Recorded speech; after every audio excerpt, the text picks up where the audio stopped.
ஓம் நமச்சிவாய. என் அன்பு செல்வமே, நீ எங்கிருந்து பக்தி செய்கிறாயோ அங்கே நான் உண்டு. உன் மனதையும் உன் பக்தியையும் நன்றாகவே நான் அறிவேன்.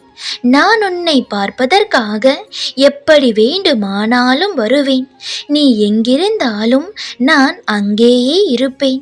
நீ எங்கே போனாலும் நான் உன்னோடு வருவேன்.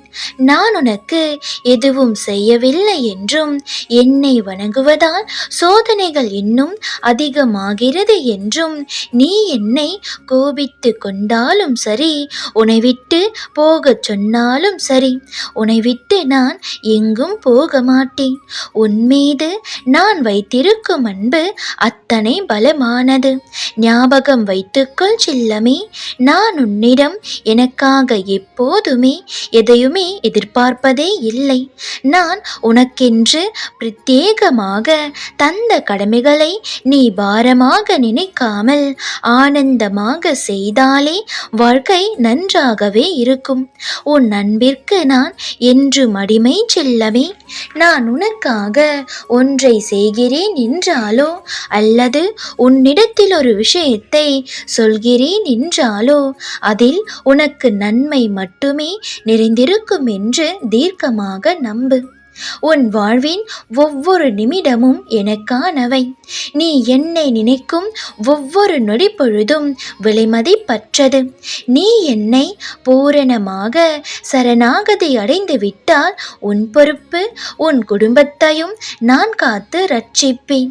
நான் உன் குடும்பத்தில் ஒருவன், அதனால் இது என் குடும்பம்.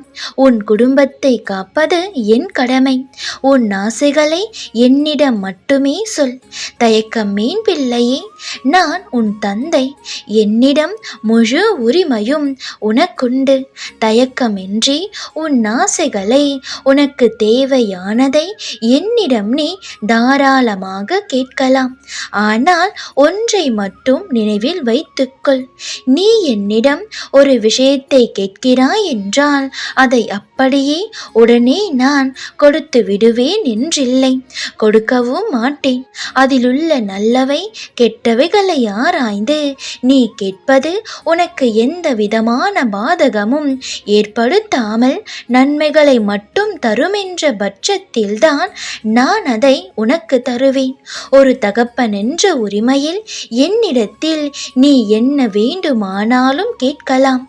ஆனால் ஒரு தகப்பனின் கடமை தன் பிள்ளை என்ன அடம்பிடித்தாலும், கோபப்பட்டாலும், ஏன் பேசாமலே போனாலும் தன் பிள்ளைக்கு நல்லதை மட்டுமே செய்வது ஆகும். அதைதான் நானும் செய்கிறேன். நீ என்னிடத்தில் என்ன சண்டையிட்டாலும் சரி, உனக்கு நல்லதை மட்டுமே செய்வதில் நான் உறுதியாக இருக்கிறேன். அதனால் சிவன் எனக்கு எதையும் செய்யவில்லை என்று புலம்புவதை நிறுத்திவிட்டு, என் அப்பா எனக்கு நன்மையை மட்டுமே செய்வார் என்பதில் உறுதியாயிரு. உன் நன்மைக்காக பாடுபடுபவன் நான் ஒருவனே. நம்பிக்கையோடு இரு. நிச்சயம் நல்லதை நான் செய்து தருகிறேன். ஓம் நமச்சிவாய.